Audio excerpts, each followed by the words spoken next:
All right, what is going on, everybody? How you doing? Welcome to another episode of Talking Buffalo, your weekday daily driver for Buffalo Sports Talk and more. My name is Patrick Moran. Thank you so much for watching, for listening. However, you are taking in this podcast. I do appreciate you guys very, very much. A quick shout out to both of our sponsors, Sunny Reds, 1841 Aber Road, just down the way from Highmark Stadium, and Imperial Pizza with two locations, 1655 Main Street near Canisius College, and in the heart of South Buffalo at 1035 Aber Road.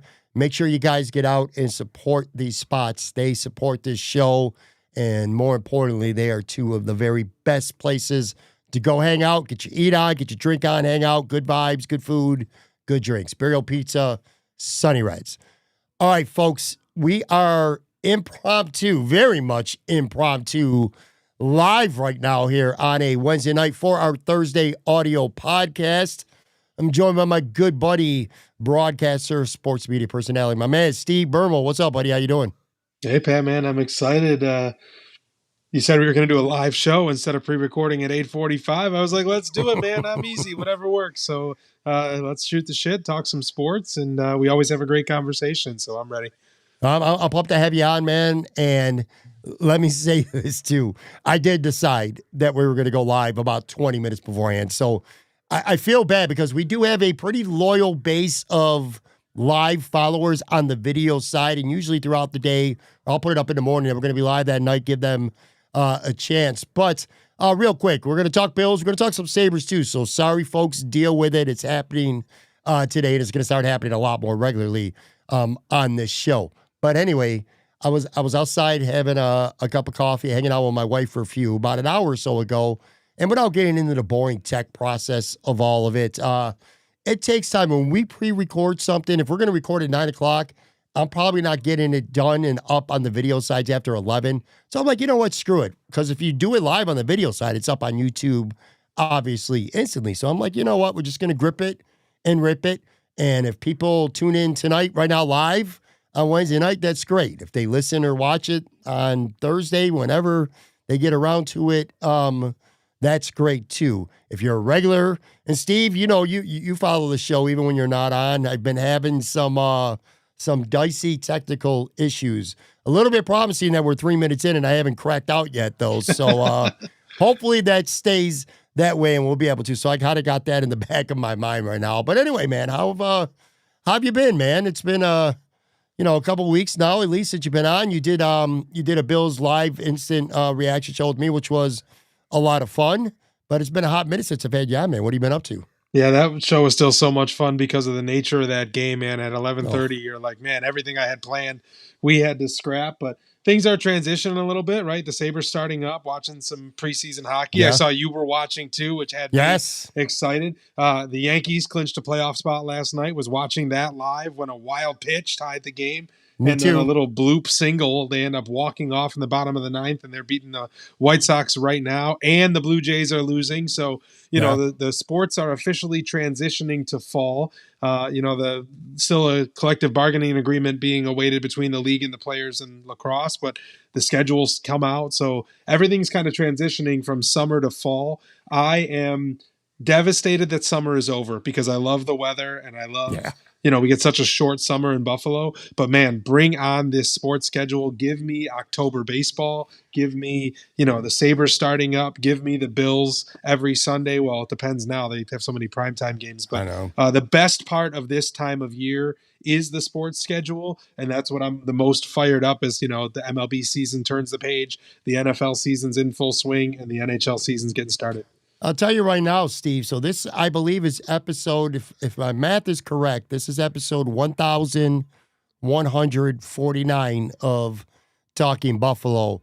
And I'll tell you this, I could probably count on one hand the amount of episodes that I've done through well over 7.5 years now where things changed on the fly in an exciting, good way as much as they did when you and I were on a couple weeks ago, because that was the game. The Baltimore Ravens were beating the shit out of the Bills, and we had talked about this a little bit. It's kind of like being in the press box when you're a journalist and you are writing your game story. When a game gets out of hand, a journalist will start cheating and they'll start getting their story done. So they could just cross some I's and or cross some T's, dot some I's, and submit their story.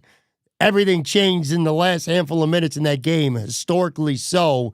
And I go back and I've watched that show that we did now like twice. I actually watched it back and I'm still kind of in shock at, like I said, just the energy that we had and just the kind of on the fly, everything that you were getting ready to say, everything I was getting ready to say, all these things we were getting ready to talk about just went out the door. Thank God it did too, but one of the most memorable and fun episodes ever in the history of this podcast. And it resonated really well too. The downloads were through the roof. Obviously, Bills Mafia, very happy with the way that season opener turned out. But that was a memorable night, wasn't it? Yeah, for sure. And what's interesting, I did plenty of sports writing before I started broadcasting for the Bandits. And one of the things we had to do, Pat, was with like 6 minutes to go in regulation, we had to submit the 3 stars. I'm like, how the hell do I know who the 3 stars are? It's a 7-7 game. Or, it's a blowout one way and I pick the stars. And then in the last 6 minutes, it turns around. And Sure. That's kind of how it felt. When you messaged me at 11:30 the night of that game, you're like, I am not ready yet. I have to gather my thoughts. I have to, change the whole script of what we're going to talk about tonight. Thankfully, it was for the better, because can you imagine the heartbreak if it was the other way around? But the other part of this, like you're talking about how memorable the episode was, and I am not trying to put the cart before the horse, but if this season, we'll just say, ends in some majestic way, you can go all the way back to week 1. Even the fact that Baltimore is 1-2 right now. If that deflected pass off Dawson Knox's hand doesn't find Keon Coleman in the back of the end zone, the Bills are, maybe 2-1. The Ravens are 2-1. Instead, they're 3-0, and they're like the betting favorite to be the 1 seed in the conference 3 weeks into the year. So not only was it freaking epic to talk about such an amazing game, and I'm so privileged and honored that you asked me to come on to do that, but that is part of the storybook of this season, one way or the other. But the better this season finishes, the more you can point to things like what happened in that first game. And yeah, that was such a fun conversation. But, I think I told you, my wife was at a backers bar in Vegas and we're FaceTiming each other and people are going crazy. Half the people left, but the people that stayed behind, I have a friend that I do maybe a little shot with every touchdown. And we were just like, man, this is crazy. So, yeah, it was an amazing game, and what a way to start the season. And now here we are, the Bills 3-0, the division looking not too strong. And I don't even know that there's many teams in the conference right now that the Bills have to be afraid of. Not too strong is a little bit of an understatement right there, Steve.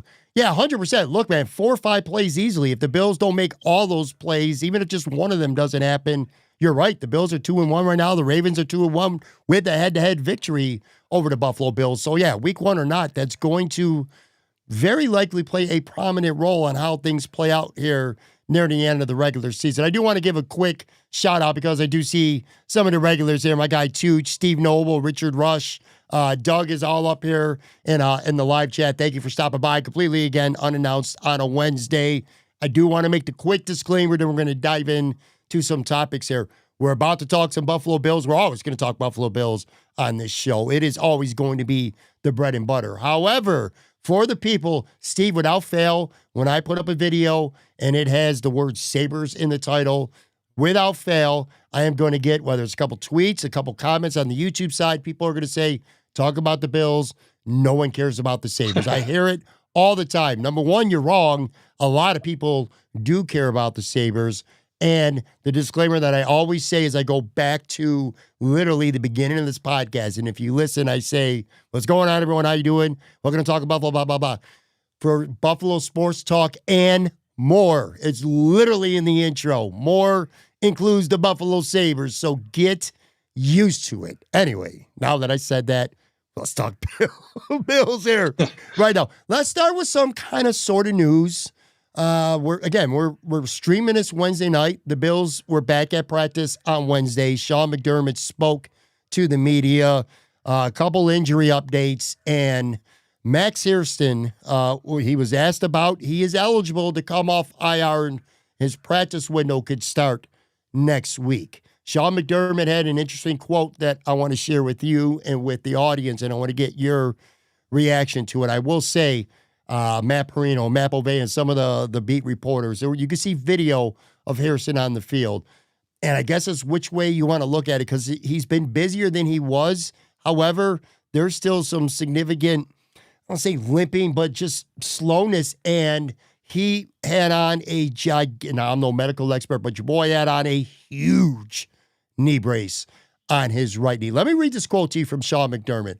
And this was Matt Perino had asked him about, him coming back. And this is what Sean McDermott said, quote, "He's working and moving in the right direction. I don't know how many weeks it will be. You got to remember now, Max has been out since whatever day or week in training camp. So all the physical part, yes, but also the mental part of the playbook and those things. So right now, I think lowering expectations and managing them and just taking it one day at a time and seeing when and if he could come back." So my question to you, Steve, is he says when and if. I thought that was pretty telling that he said when and if. Now, he might want to lower those expectations, you know what I mean, and not get too far putting the cart ahead of the horse like you just said a few minutes ago. But to me, that's very telling. My takeaway based on where we are in the season, what he's missed to this point, we're already in October, he's a rookie. I'm not sure you're going to see Max Harrison anytime soon. I'm not sure you're going to see Max Harrison at all this season. What did you decipher from what Sean McDermott said and what you might have saw on clips and stuff today? Yeah, I think McDermott always does a great job at not saying yes or no to a yes or no question, which is such as life in the sports world, especially when they can kind of keep injuries up close to the chest and all that kind of stuff. But the way I see it with Harrison is it's this double-edged sword. Like, on one side of it, thank God that the Bills are a good enough team that they don't need their first round pick in a role to be successful. Like, Trey White's done a serviceable job. They have guys when Strong had to play, he was good. And now also look at the schedule. Like, the Saints game is not something you have to be afraid of. I know we're going to talk about Spencer Brown and some of the other injuries. The Bills are in a spot. They're so privileged that the roster, all 53 players, are good enough and pull the rope enough that they don't need their first round pick or their third round pick or their second round pick to be performing at a high level to be successful. They've got a culture, they've got a team, they've got a franchise that doesn't need to lean on their high draft picks to find success. Thank God. But on the flip side of it, especially in the NFL, your young draft picks are superstars in this league. Look at Ibuka down in Tampa. That guy is a stud. You have, every year you have first round, second round, third round picks that are impact players for 17 games a year. And I'm kind of torn with this situation with the Bills, specifically with Harrison, because I was really excited to see him. They take the fastest guy in the draft. It's a position of need. Thankfully, without him, they've been staying afloat. And even better than that, they've been, still blowing teams out. But there's already a little bit of a dark cloud over the Kyer Elam pick and some of the other high draft picks that this regime has made. And I'm certainly not judging the job they've done building this team, because they are outstanding even without these draft picks. But someone like Landon Jackson not dressing and Hairston being out, most teams would need Hairston practicing as soon as possible because they need him on the roster. That's the double-edged sword. Thank God the Bills don't need him to play to be a very, very good team. But man, he's your first round pick. And in the NFL, first round picks are impact players, are supposed to be. That's a great point. And let me continue too, because this is from Matt Perino. And this is Matt verbatim, so I want to say this too. Go after a follow-up question, which Joe Biscaglia had asked to follow up. McDermott said he doesn't want to cast doubt on a potential return, but it's a unique injury. He re-emphasized how much work mentally and physically Max has to do to get back. But yes, the hope is, according to Sean McDermott, he's able to return. Let's kind of weave in and out of this, because I do want something else I got to say about Max. But you brought up a great point. This is one of the incredible things to me about the Buffalo Bills right now being 3-0.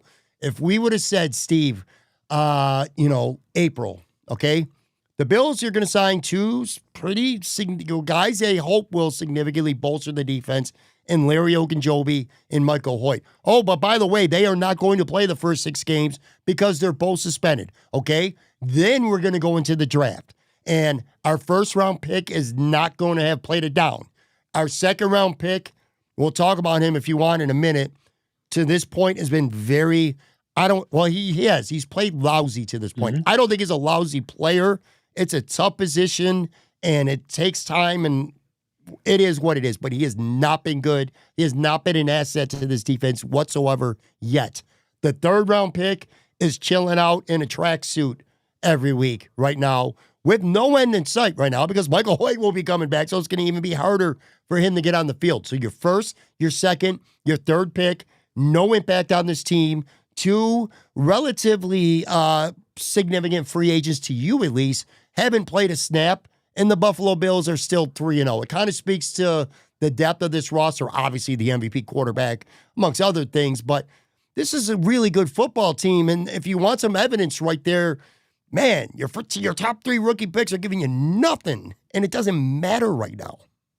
Yeah, it's a credit to the team that they've built, like we said, that they're able to have such a deep squad that despite, you just mentioned 5 players, excuse me, not making an impact, not only are they 3-0, Pat, they're romping teams. I mean, other than the Ravens game when they had to come back, I mean, they're handling business against these teams, and they deserve credit for building such a successful team, but they definitely deserve some scrutiny. And listen, you were talking earlier this week in the podcast about this is a great team, and you nitpick and you pick dumb stuff to complain about because we want our cake and we want to eat it too. We want the team to be really, really good, but we also want their first, second, and third round picks to be studs, and we want their free agents that they signed to be, especially the pass rush, which the guys are not getting home right now. You'd love to have Michael Hoyt out there to see if he could at least finish a sack in the backfield because they're struggling to do that. But yeah, it's that double-edged sword of like, man, they've built a great team. They are a great team and they're undefeated. But if these 3 players,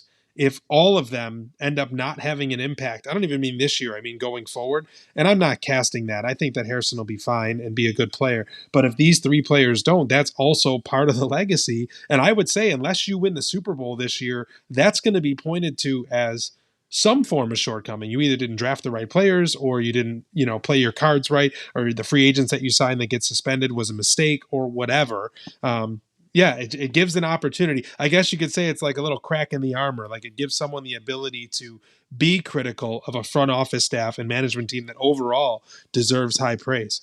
It's funny too, because it just seems so routine almost with the Bills where they really struggle with the day 2 picks. But look, man, Jackson Dawes, somebody commented in the live chat, he's been really good as a tight end right now. Dorian Strong, a 6th-round pick, started. And Deion Walker has been, for everything TJ Sanders hasn't been, Deion Walker, a day 3 pick, has been. So it's kind of the norm. And I also feel compelled, Steve, to say this because it'll be a very small amount, but there's always a small minority of people who have selective listening and will say, well, Patrick just said, TJ Sanders, he's awful.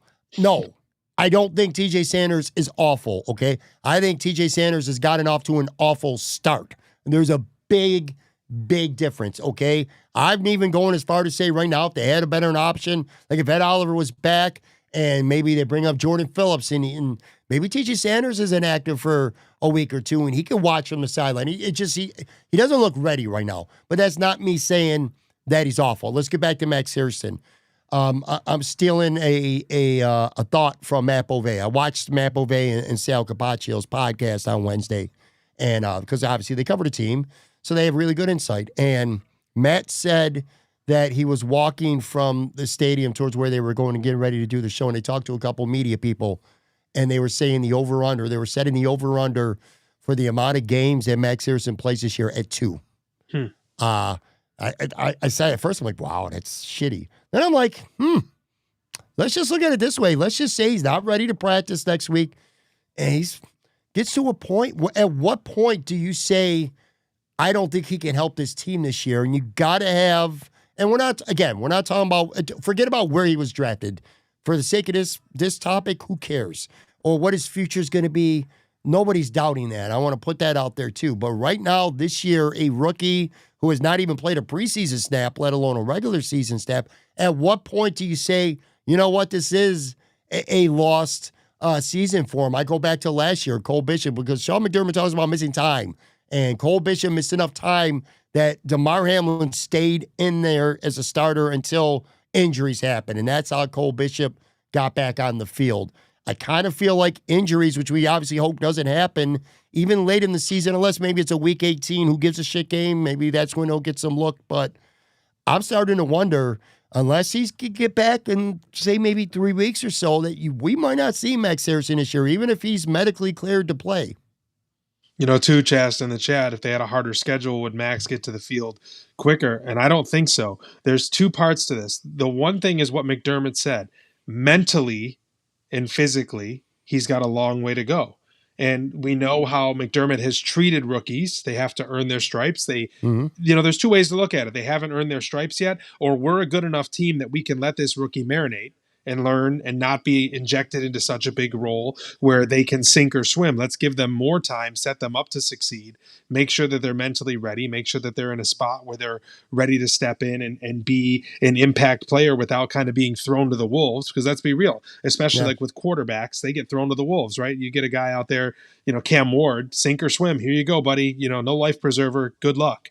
And I'm not saying that playing corner is exactly the same way, but it could be. So from when I hear McDermott say the mental and physical side, like how many things did Hairston miss out on not lining up from someone in the preseason with an NFL receiver trying to beat him with their quickness, agility, and their route running? He hasn't experienced that yet. So mentally, because of what McDermott said and because of the way that McDermott has shown that he runs the team, I think Hairston's a long way off because of where he would want him to be before he was starting. Secondly, physically, this dude's whole MO is his insane speed. And if he has a knee injury, and thank God he didn't tear a ligament and lose a calendar year, but if he has a knee injury, at what point is he back physically at 100%? And if he's not physically at 100%, Pat, how is he going to make up for a mental mistake when we talk about the mental, part of the game? How is he going to make up for a mental mistake? Well, he's fast enough to fix it.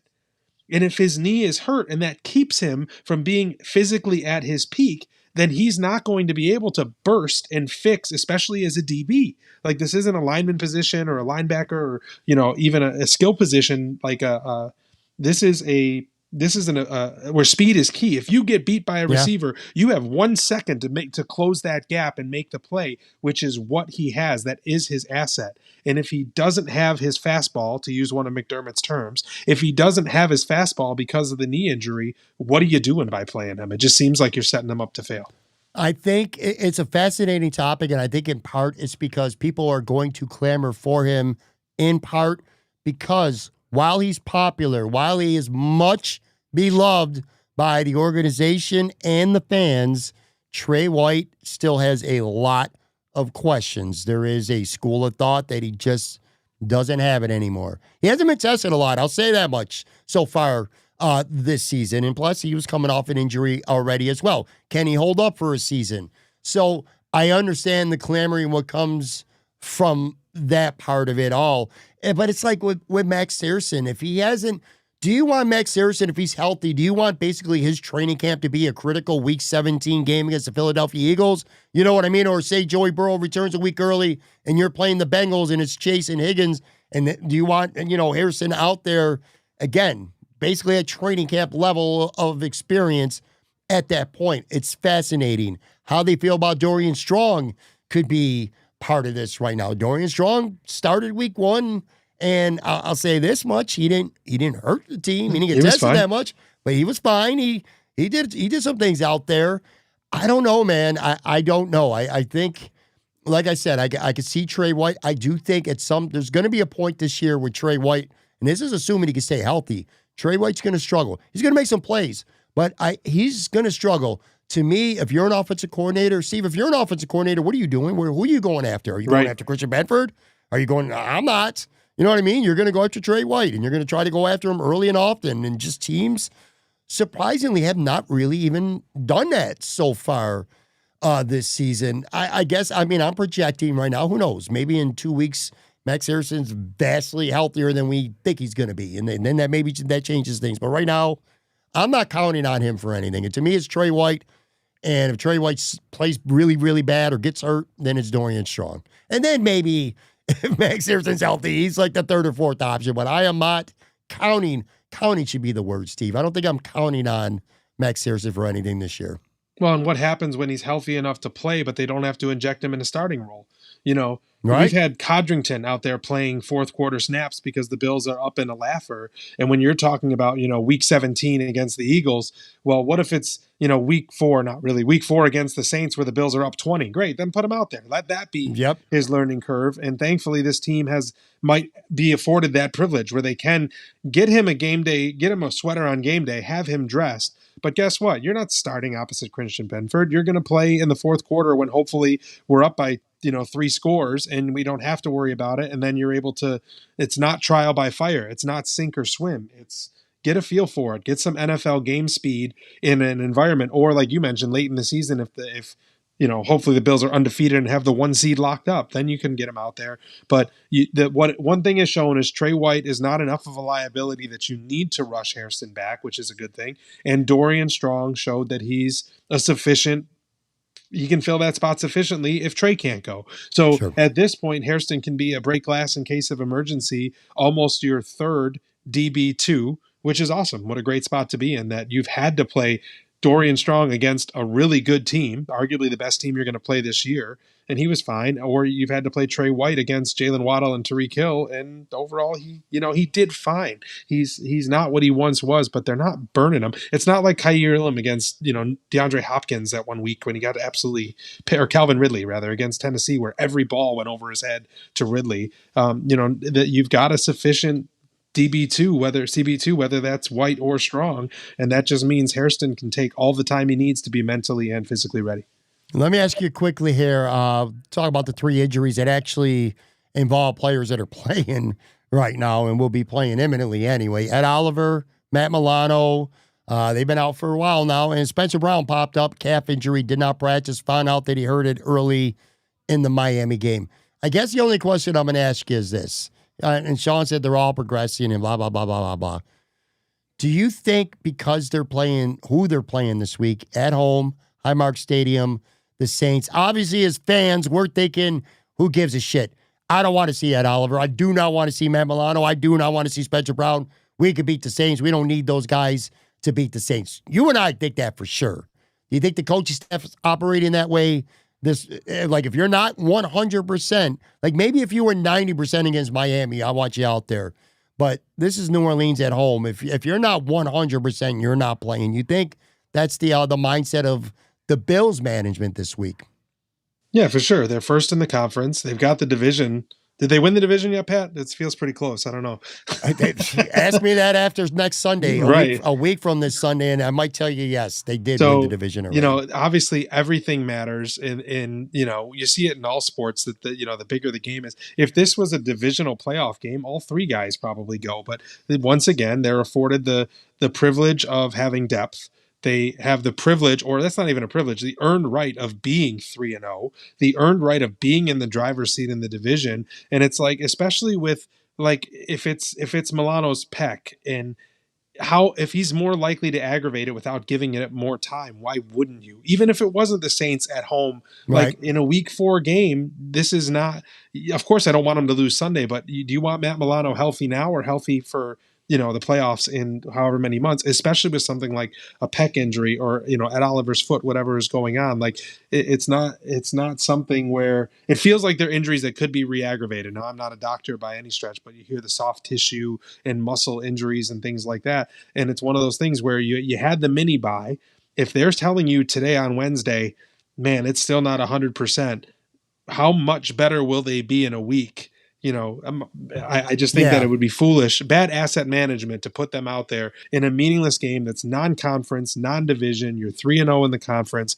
And in theory, you should beat this team with one hand behind your back. And I know it's the NFL and every game is, every team is an NFL team, but come on now. Like, we can be realistic. You can be objective and say the Bills should not have any issue beating the Saints with one hand behind their back. 100%. And you brought up a good point too. They did not participate in practice. If they're limited, I'd be like, oh, we'll see how it plays out. But the fact that they're DNP coming off a mini bye, like you said, to me, it's open and shut. Hopefully I'll see you the following Sunday night in prime time against a divisional rival, New England, where you have a chance to really, put the clamps on on this division. Let's do this. I'm going to take a real quick break. On the video side, I'll be back in like literally 5 seconds on the video side. I got 3 low-key components that I feel are a big reason why the Bills have started out as well as they have again this year. So we're going to hit on that, and then after that, we will start to get to at least a little bit of Buffalo Sabres talk on the show.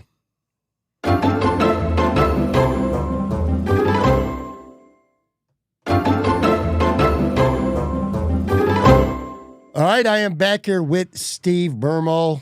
Some Bills conversation. One quick little injury thing, real quick. Tyler Bass. Sean McDermott did say he didn't know if it was going to be a week, 2 weeks, 3 weeks, but based on what I saw, and it shouldn't really be surprising, but I think when Tyler Bass is medically, when he's healthy, when he's good to go, Tyler Bass is going to be the kicker. Matt Prater, -1 bad kick last week, which didn't end up mattering. Matt Prater's been a good story for sure, but it's going to be Tyler Bass who's going to be the kicker when he's ready. So Sean doesn't know when, but it certainly sounds like it's a matter of time.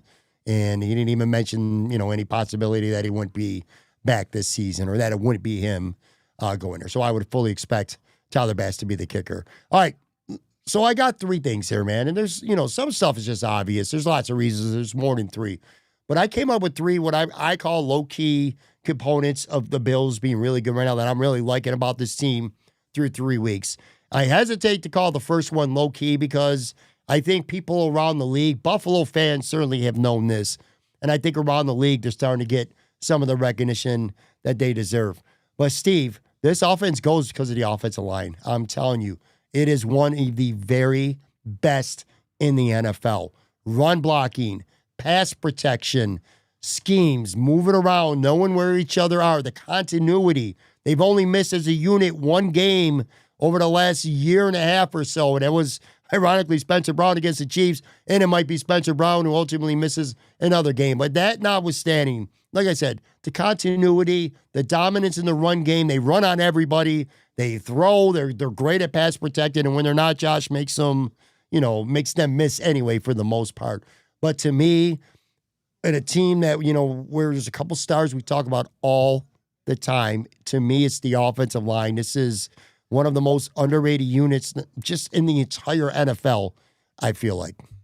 So the offensive line, I always kind of stem the tide on how good they are in pass protection, not that they're bad. And I'm going to talk out both sides of my mouth in a second here about this, but as run blockers, incredible. The number of times that they blew Miami off the line, Cook is getting the ball and the entire Miami defensive front is 2 yards off the line of scrimmage because those guys are just road graders. And, there's so much room for Cook to operate.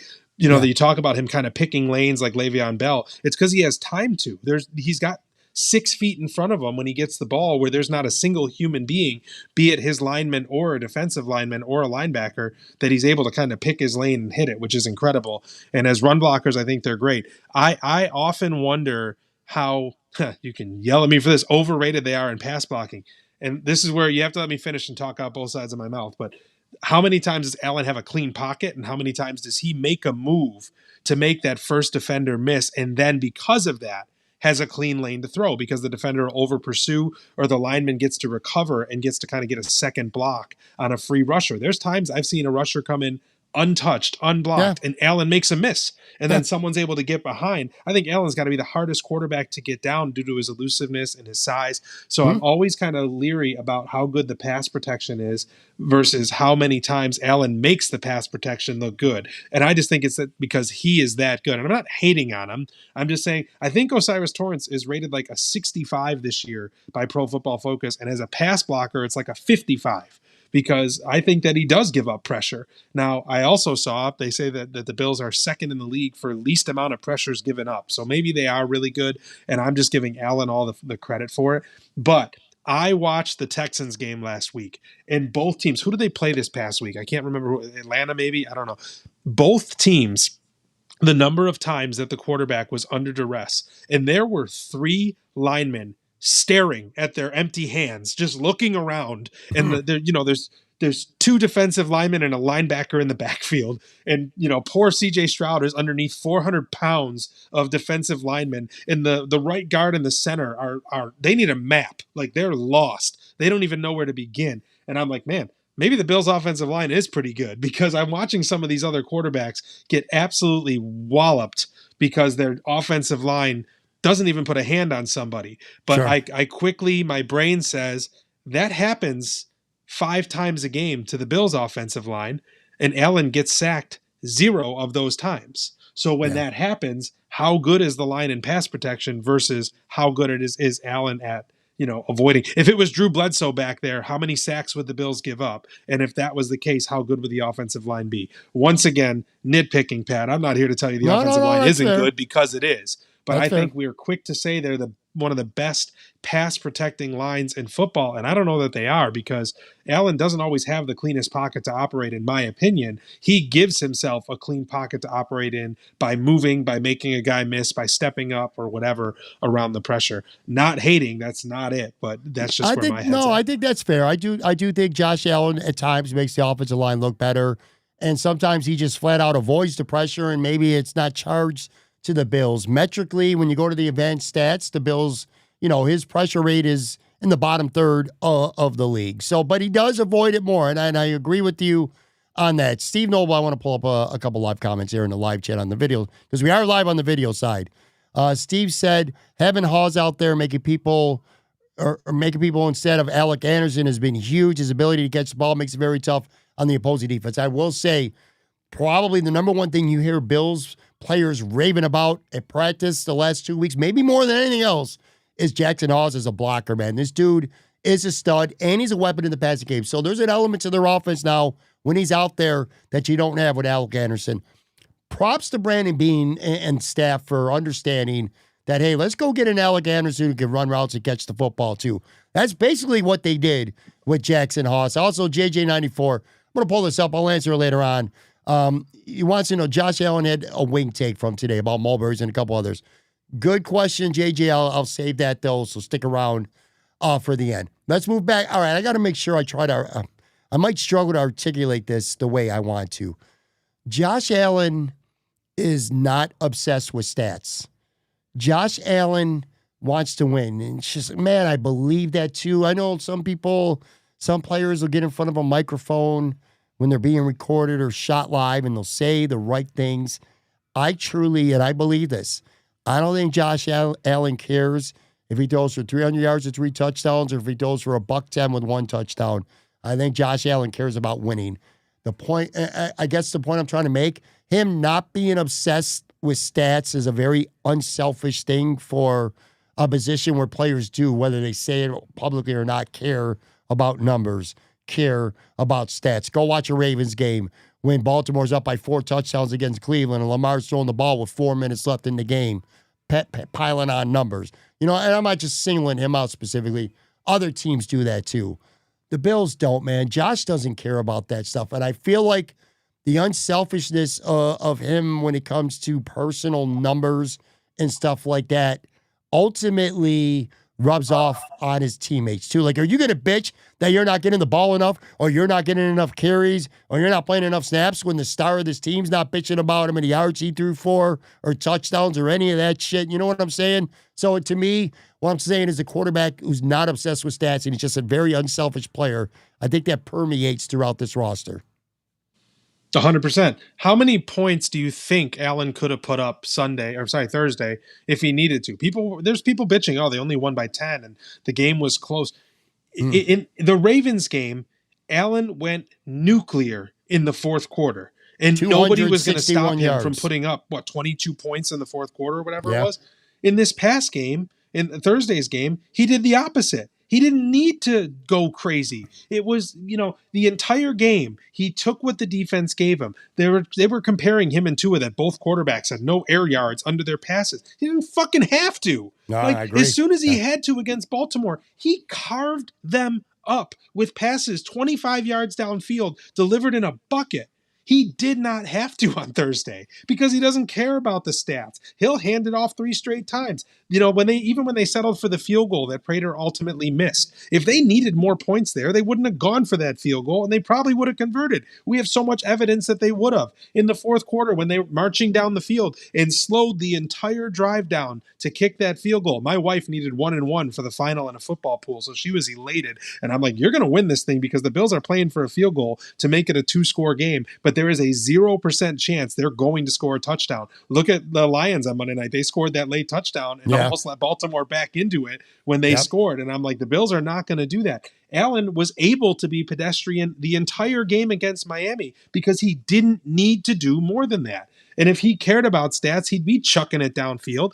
There's no reason. It's not only the scheme, but it's definitely him. I think, you guys are comparing him to Favre and the gunslinger. He's not the gunslinger because he doesn't have to be. He's not out here trying to, chuck it and see what happens. He's trying to win a football game. And the script on Thursday was don't turn the ball over, have some successful drives. The Bills punted so much on Thursday compared to what they normally do, but everyone knew that it didn't matter. Like, why do we need to, you don't need to, go 1,000 miles an hour. It's not necessary. If the Bills were losing in the fourth quarter, I think 100% chance Allen would have found a way to score 2 touchdowns and they would have won. So it's nice having a quarterback that is so good that he doesn't have to put forth every ounce of effort he has every single drive or every single game for that matter.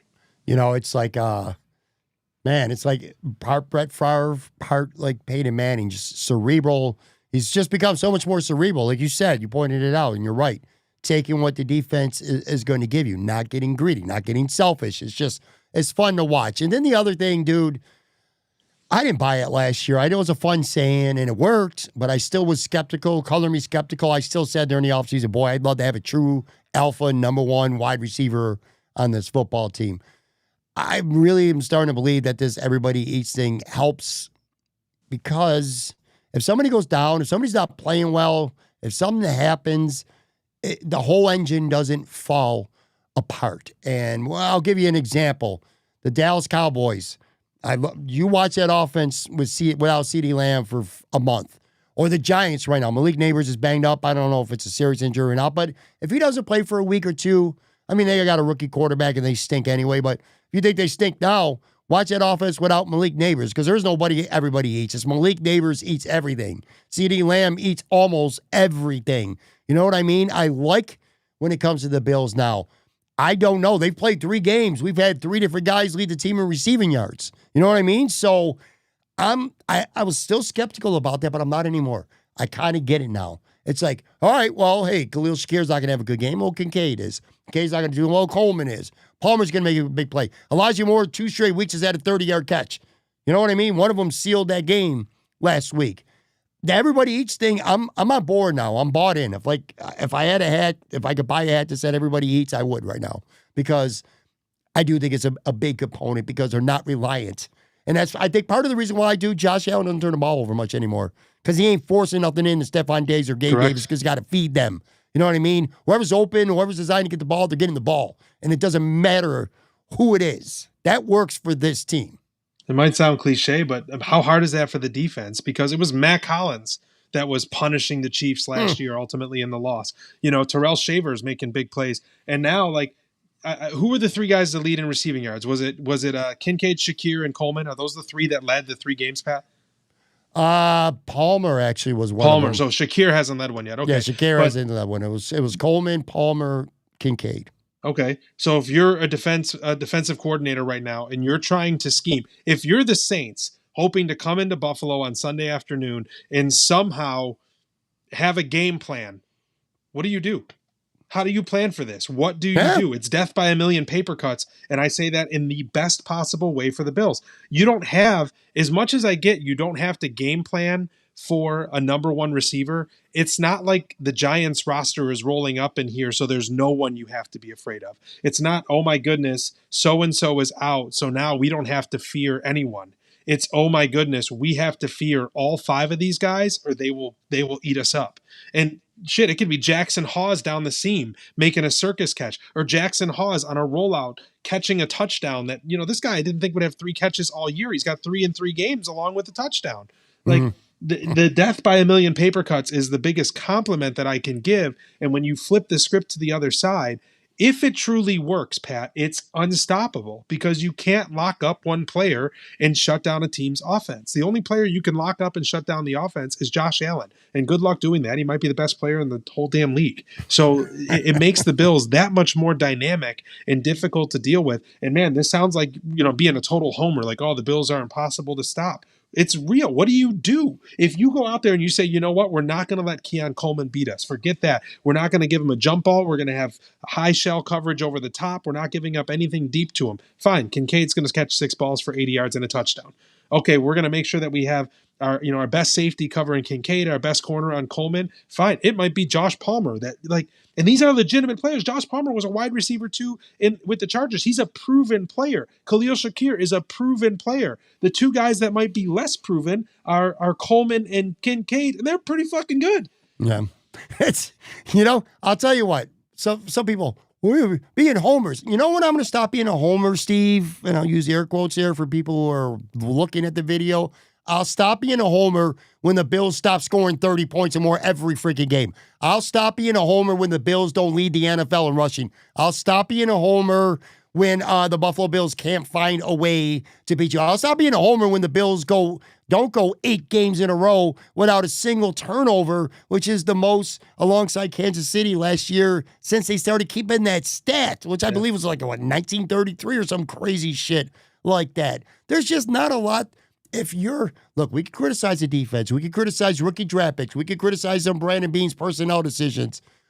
There's not really anything I feel like you could say against this offense, at least nothing significantly, that without sounding silly, like you are being combative to be combative if you're critical of this offense. Hello, Joe from Queens, by the way. Yes, I am talking about you, Joe from Queens, who hates that Josh Allen does not throw the ball down the field enough.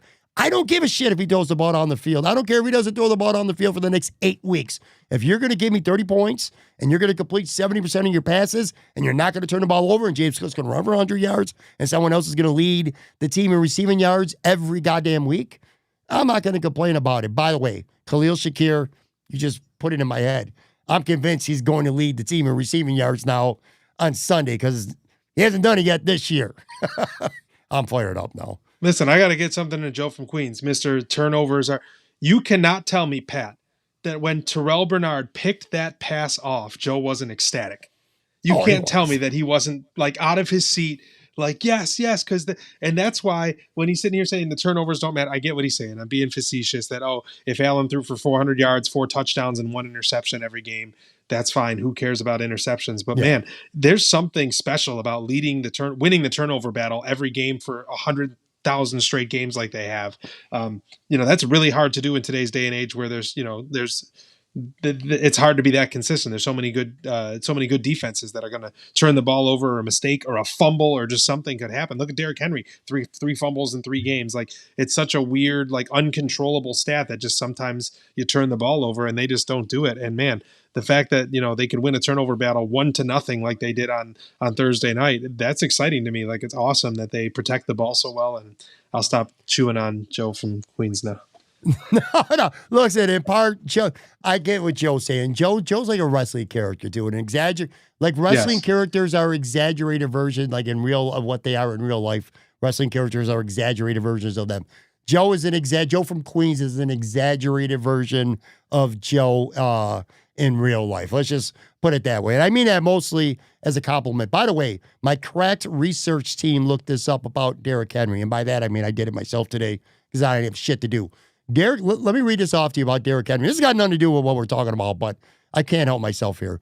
Derrick Henry had 169 rushing yards with 3:18 left in the third quarter against the Bills in week 1.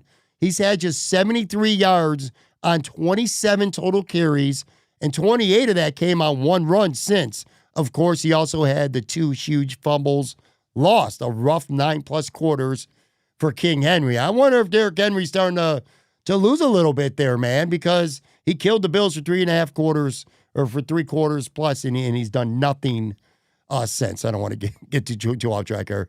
Let me see what JM says here about Joe from Queens, JJ94. Joe from Queens was drunk and confused when he was making his turnovers point.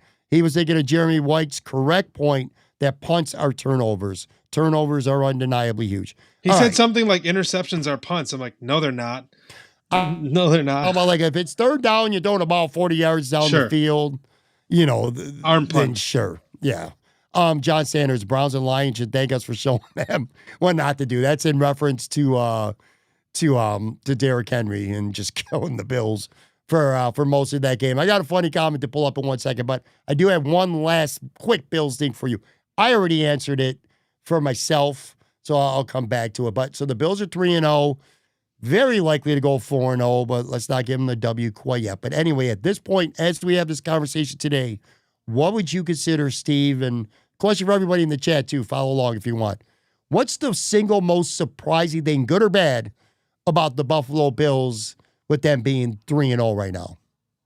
To you. What the most surprising thing? The most surprising thing. You want me to go first? Because I already have mine loaded. Yeah. Mine, and I mentioned this earlier, but to me, the most surprising thing is that the Bills are 3-0, despite the fact that they've really gotten nothing from their first 3 draft picks.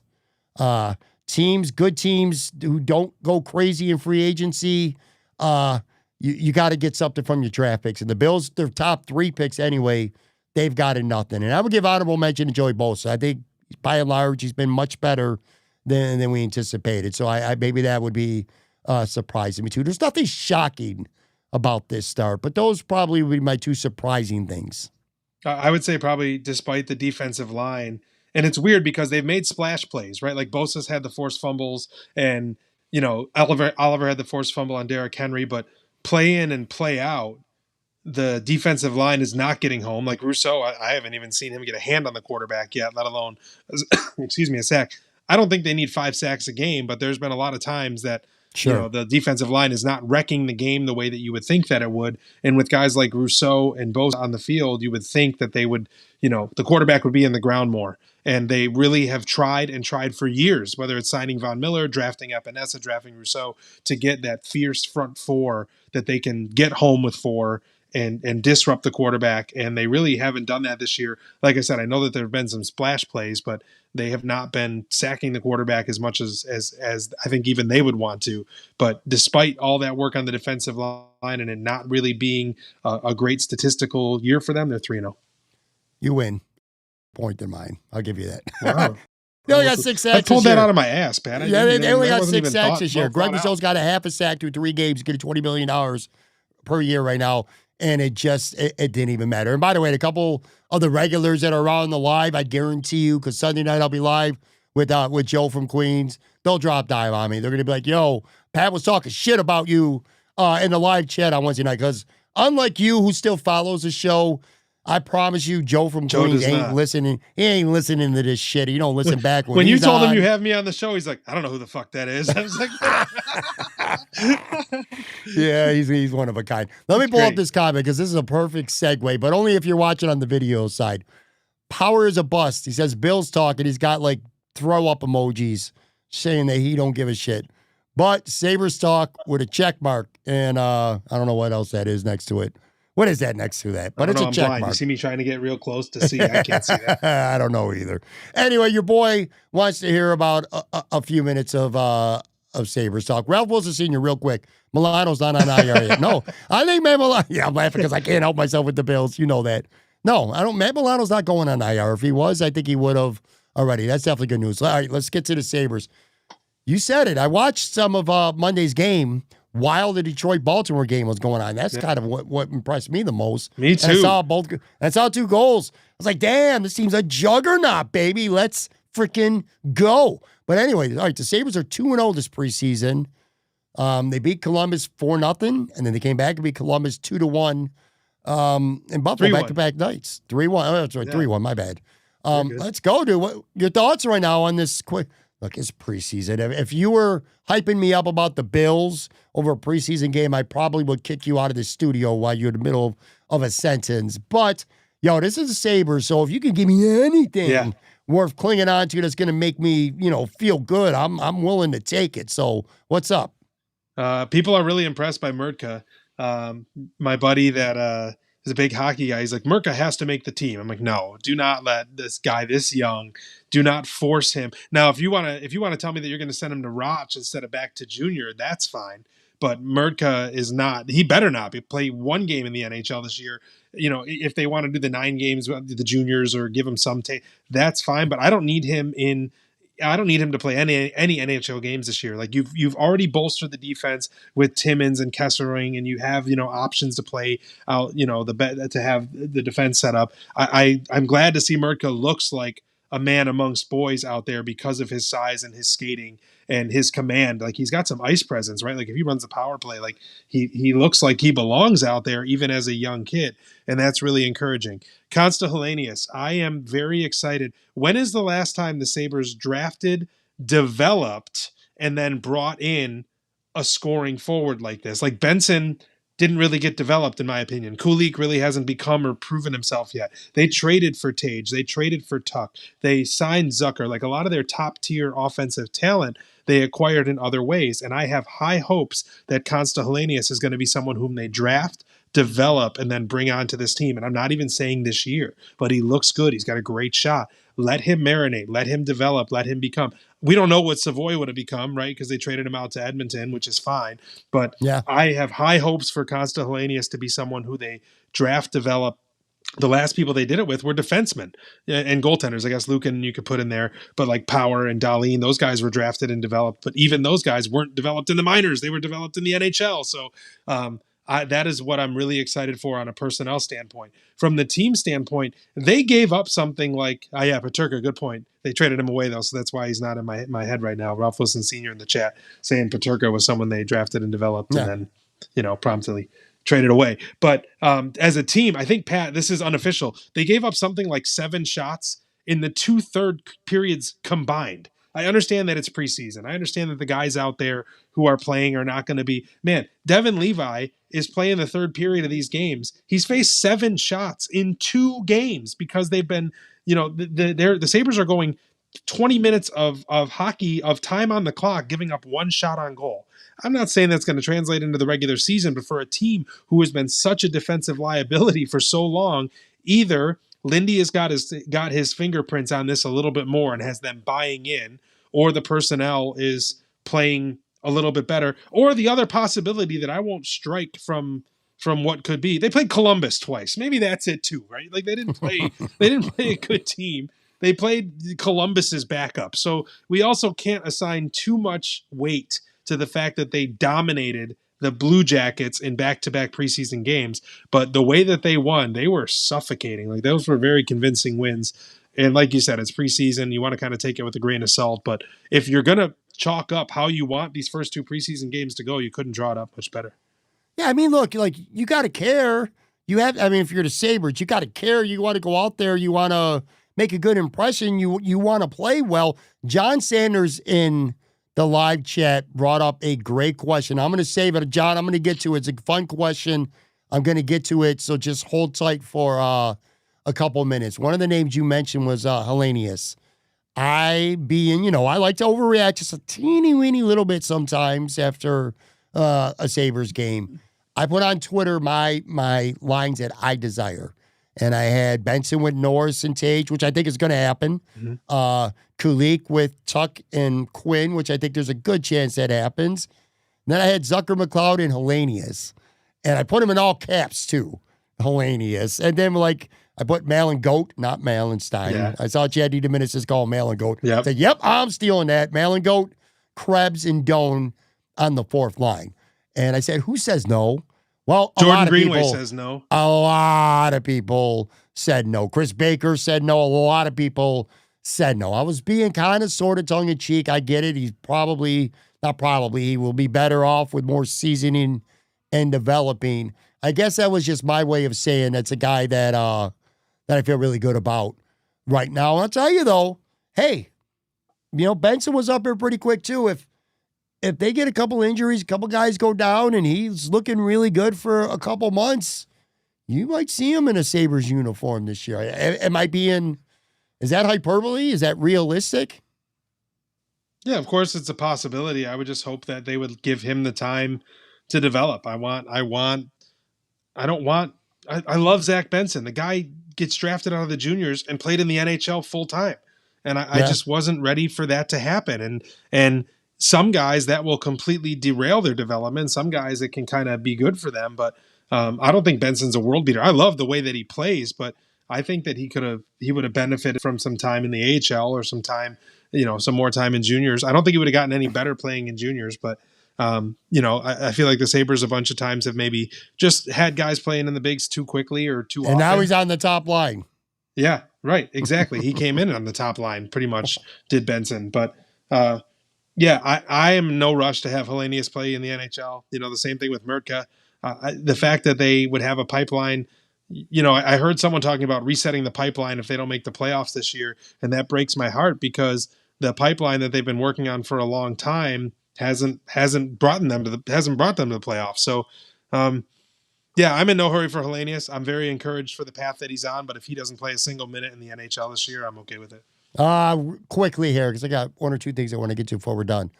The goaltending. Just all about the goaltending. Again, it's early, it's preseason, but I feel like when it comes to this team over the last couple of years, with the exception of 2 years ago, I thought UPL was very good. Aside from that, you could argue that better goaltending and the Sabres are in a different boat maybe at some point over these last couple of years. UPL's already hurt. He signed another guy, started on Monday, looked pretty, he stopped every shot. I mean, that's a good start. Lyon looked fine from what I've heard. I didn't watch Tuesday's game. I'm not going to sit here and lie to you. But I've heard he looked pretty good. You mentioned Levi played in the third period of both those games.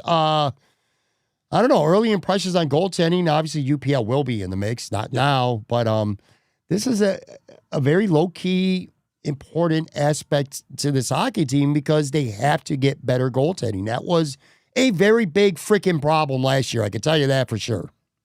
So I'll go through all four of them. UPL needs to be healthy. I mean, it has to be. Yeah. And if it is, I need him to play probably 45 to 50 games, not 70. Not, he was losing the crease to Reimer. I need him to be good enough to hold the crease, but not be expected to play 65 games, 70 games. And that's where Alex Lyon comes in. Lyon needs to take those 32 games that he gets or whatever, and he needs to push UPL to be good, but he also just needs to be reliable that UPL isn't going to play, 75 games. And that kind of similar to what Reimer did. I didn't want Reimer to steal the crease because UPL was playing poorly, and that's kind of feels like that might have been what happened.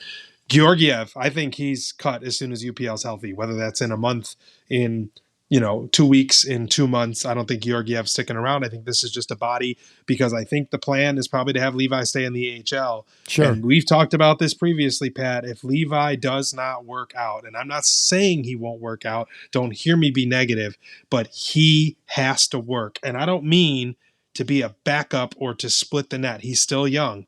Levi has to work out because of trading Reinhart for him and all the success that Reinhart and the Panthers have had.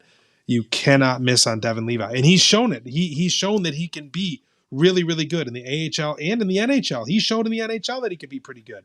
But he has to be the guy in the next couple of years that is their starter, not their backup, not a guy that's no, he's got to work out to be their starter. It needs to be UPL for the near future and Levi in the future. And then whoever the other insert name here, Alex Lyon, Georgiev, Reimer, I don't care, and that's my take on all four goalies. Let's do this. I don't want to dive any more into the Sabres today because I plan on having you back. I'm going to have like a preview week. So I'm going to have Hockey Minds on all week leading into the season. And we will, we'll deep dive into some line combinations and, what needs to go right for this drought to end. We'll get into more of that on a future episode soon. I do want to get to 3 comments here in the live chat that I kind of had postmarked. One of them was from Spin0481, which I think represents a lot of people. Sabres building up hope to crush everyone's dreams in the season. Look, if your name's not Steve Bermel or Patrick Moran right now, I don't know a lot of people who really have a lot of hope for the Sabres. Promising 48 hours of, Sabres hockey this week, but I don't see a lot of people, rushing to go to FanDuel right now and drop some serious money on them making the playoffs. But that is kind of funny. And like I said, it's kind of symbolic of how it's just been with this organization on the ice over the last handful of years. This was a fun question, I thought. John Sanders says, more likely option, Bills make the Super Bowl or the Sabres make the playoffs. What do you think?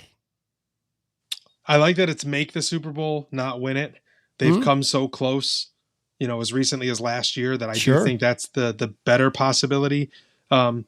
Just because the Sabres have been in a drought for so long and it's so hard to break that. I do think there's a chance they will. Of course, I have hope because I love the team and I like the changes they've made on the defense. But the Bills, you kind of have a little bit of a cheater's head start. The Bills are already favored to be the 1 seed in the conference. They're already 3-0. They've already beat arguably the second best team in the conference, or the best team in the conference, depending on how you want to do it. So we kind of we're getting to place a bet on something we've already seen unfold in front of us. So I'll go with the Bills making the Super Bowl, although I'm not the cynic that's like, the Sabres aren't making the playoffs. That's not how I roll. So yeah, and listen, I want to be clear too. I'm not going to bet on the Sabres making the playoffs, but I am not going to count them out of making the playoffs either. So I'm not saying it's like open and shut case. Because of where the Bills are and because the Bills beat the Ravens, I think, to your point, being the number 1 seed, I feel like they have a legitimate inside track to be the number 1 seed. And this is the first time during this run. Yeah. They've been in the mix, but this is like where I feel like, there's no reason for them to not end up the 1 seed. The Colts are going to fall back some. They're a good team, but they're the Colts, all right? The Chargers have a tough division. The Chargers still got it. They've already beaten the Chiefs, and they've already beaten Denver, but they got to play them again, too. So you know what I mean? There's going to be some losses to be had there, a couple stumbles along the way. So by being the number 1 seed, you can't lose in the playoffs if you don't have to play in the playoffs in the first round.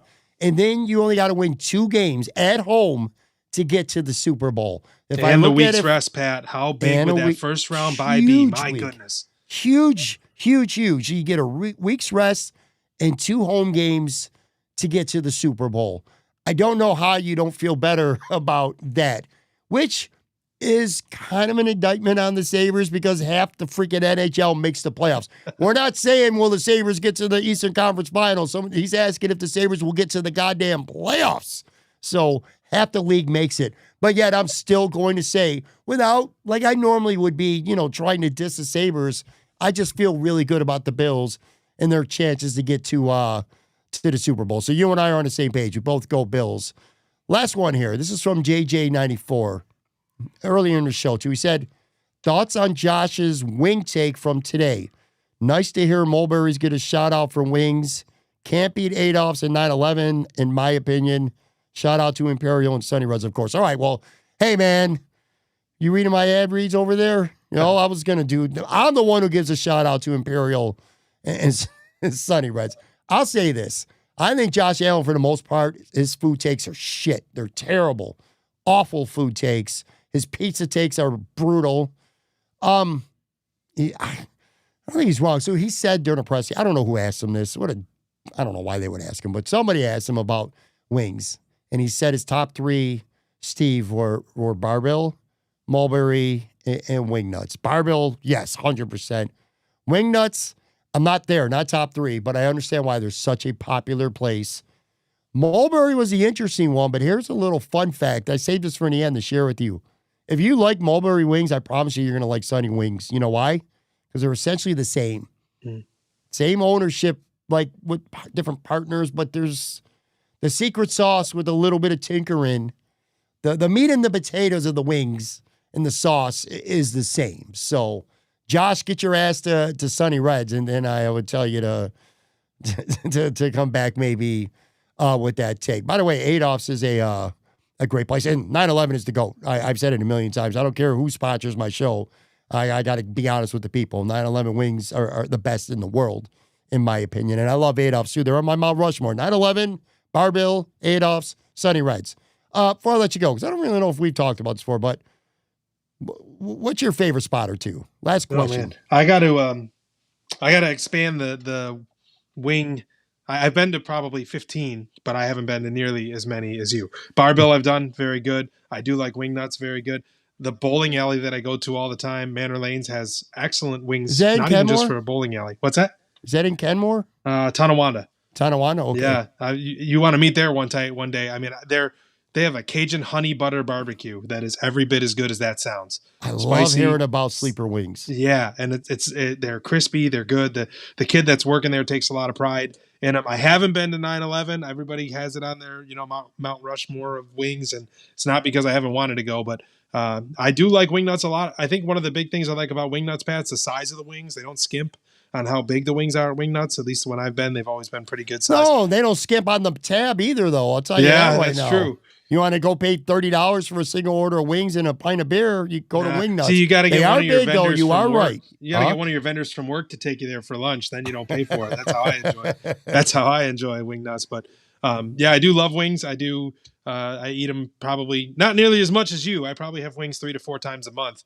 But I haven't been to some of the staples. Of course, I've done Duff's and Anchor Bar. I give them credit as being OGs, right? Like you can't hate on them because they've earned the respect for being OGs and they do it well. I'm not saying they don't do it well, but I've definitely found sauces that I like better. I like crispy, I get wings that are crispier, a little bit better meat on the bone at some other places. So I am far from able to speak to this as extensively as you are, but I am a fat guy. I do like wings and beer. So, and one of the things we got to tell people, Pat, you and I haven't met in person despite this. And I'm like, damn, I got to get out to one of these spots, not even to record with you, just to give you a handshake, have a beer, and have some wings. So we got to make a show, dude. If we're going to do all that, we might as well do a show then, too. I mean, take advantage of all that. I'm not big time enough for a show on location, Pat. Stop I'm not Matt it. Moran, and I'm not Matt Perino. I'm not Ryan Talbot. I don't got the clout that those guys do. Fun fact about Matt Perino, didn't even realize because I had him and Marcel on last week. Marcel was in town to cover the Miami game. Yeah.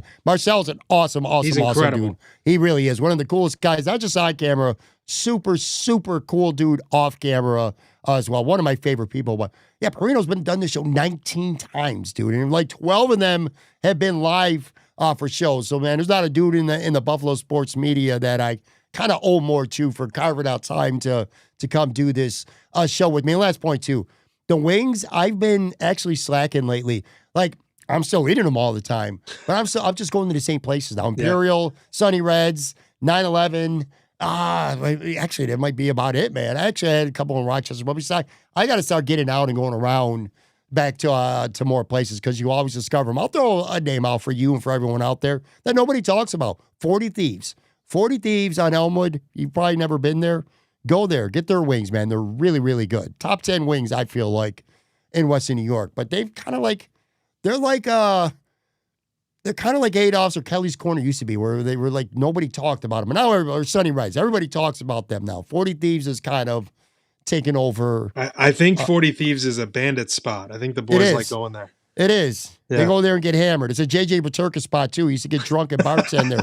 Like, that's a true story, by the way. JJ used to get his drink on and do some late-night bartending at 40 Thieves on Elmwood Avenue. But anyway, all right, let's put a bow on this. We're just going to start rambling about shit that don't make any sense at this point. I do want to thank, again, especially on the live side, if you were here in the live chat on No Notice and you drop by, I really do appreciate you guys very much. Of course, this is, again, as always, on podcasts, you can listen to this or watch this anytime you want. Big shout out, Steve Bermel. Make sure you follow Steve on Twitter at Steve Bermel.